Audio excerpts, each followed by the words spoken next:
Bir sabah uyanıp aynaya bakarsın. Aynadaki yansımanın ne kadarı sana ait? Tarzın, fikirlerin, yaşayış biçimin bunları seçen gerçekten sen misin? Yoksa izlediğin bir film farkında olmadan sana nasıl biri olman gerektiğini mi öğretti? Filmler sadece hikaye anlatmaz. Onlar toplumları şekillendiren en güçlü araçlardan biridir. Bazen bir savaş filmi sana düşman yaratır ve bazen bir kahramanlık hikayesi kimin kurtarıcı, kimin tehlikeli olduğunu sen fark etmeden belleğine kazır. Bu videoda sinemanın sadece eğlencelik olmadığını, aslında nasıl birer kontrol mekanizmasına dönüştüğünü anlatıyorum. Film Seninle Olsun kanalına hoş geldiniz. Video hoşunuza gittiyse beğenmeyi ve düşüncelerinizi yorumlarda bizimle paylaşmayı unutmayın. İyi seyirler.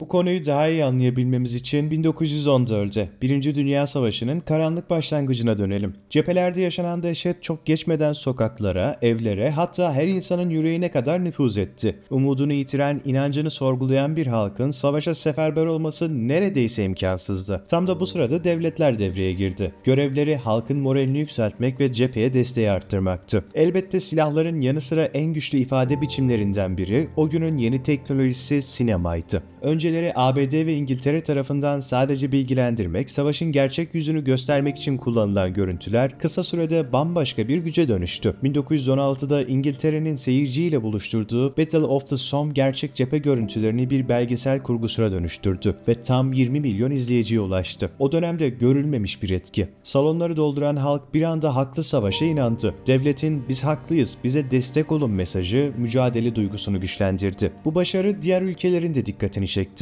Osmanlı İmparatorluğu Almanya ile birlikte kendi cephe görüntülerini kayda alıp halkına umut aşılamak için sinema dairesini kurdu. Sovyetler Birliği devrimci ideallerini taşımak için sahici ve kurgusal filmleri bir arada kullandı. Nazi Almanyası ise Leni Riefenstahl ile çektiği görkemli propaganda başyapıtlarıyla milyonları peşinden sürükledi. Savaşın kahramanlık yönü yüceltildi, ulusal birlik duygusu halka yansıtıldı. Sinema sadece gördüklerimizi yansıtmakla kalmıyor. Onlara nasıl bakacağımızı da belirliyordu. Perde arkasında yürüttükleri bu sessiz savaşın ardından devletler toplumun sinema ile yönetilebileceğini keşfettiler.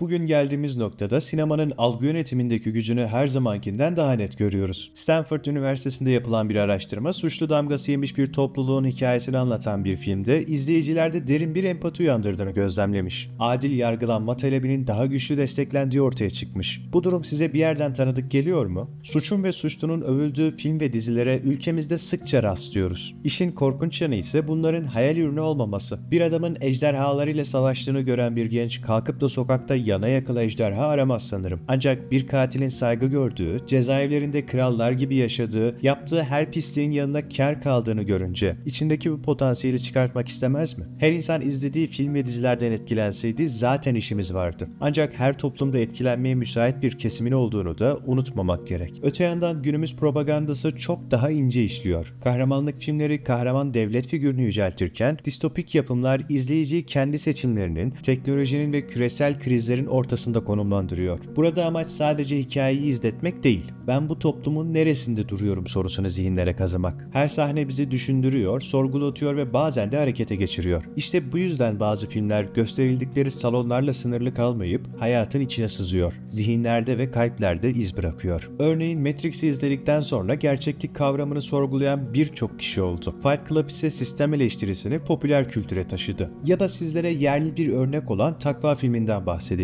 Çıktığı dönemdeki mevcut şartlarla inanç, modern hayat ve sistemi anlatıyor. Hatırlayanlarınız varsa eğer film çıktıktan sonra birçok tartışmaya yol açmıştı. Kimi insan o güne kadar fark etmediği konularda aydınlanma yaşamış, kimisi de bunun karalamadan ibaret olduğunu savunmuştu. Ama önemli olan Türkiye'de sinemada inanç ve sistem eleştirisini bu kadar sert yapan ilk filmlerden biri olmasıydı. Bu bağlamda sinema yalnızca bireysel duygulara hitap eden bir sanat dalı değil, aynı zamanda toplumsal bilinci şekillendiren güçlü bir köprü. Bazen ırkçılığa karşı güçlü mesajlar verirken bazense bir milleti başka bir millete karşı düşman haline getirebiliyor. Ya da kadınların dünyamızda ne kadar değerli olduğunu anlatıp başka bir perdede kadına şiddeti meşrulaştırabiliyor. İzleyici ekranda kendinden bir parça bulduğunda kendi yaşamını yeniden değerlendirme fırsatı yakalıyor. Özellikle karakterlerin yaşadığı çatışmalar, hayatta kalma mücadelesi ya da sistem başkaldırısı bireyleri pasif izleyicilikten çıkartıp düşünmeye ve sorgulamaya itiyor. Dolayısıyla soruya geri dönersek dersek filmler yalnızca hayal ürünü mü? Elbette hayal gücünden besleniyorlar. Ancak bu hayaller toplumsal gerçekleri anlamak, tartışmak hatta değiştirmek için birer araca dönüşebiliyor. Sinema perdesi bazen gerçek dünyadan daha gerçek olabiliyor.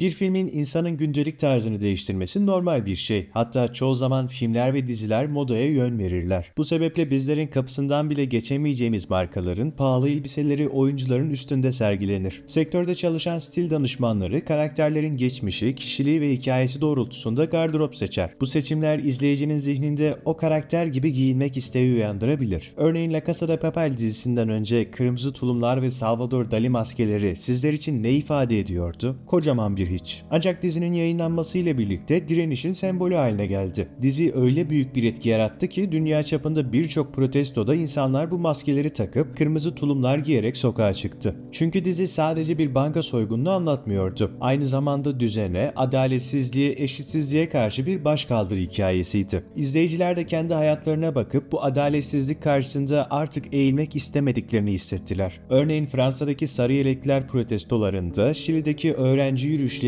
Lübnan'daki hükümet karşıtı eylemlerde insanlar La Casa de Papel'in maskesini kullanarak seslerini duyurmak istedi. O maske sadece yüzleri gizlemek için değil, yıllardır sinsice yapılmış sömürüleri gün yüzüne çıkartmak içindi.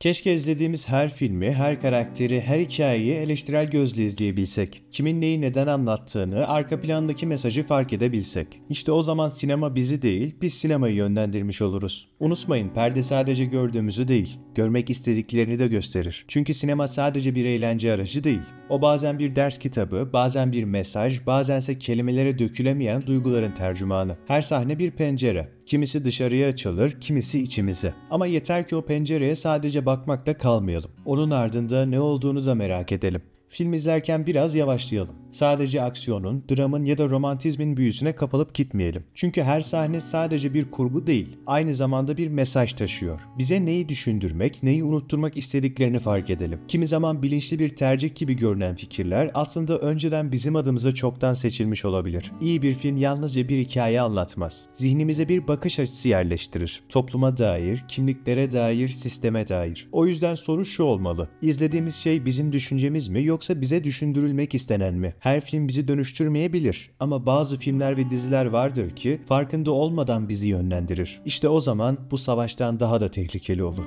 Seyrettiğiniz için teşekkür ederim. Bir sonraki videoya kadar kendinize çok iyi bakın.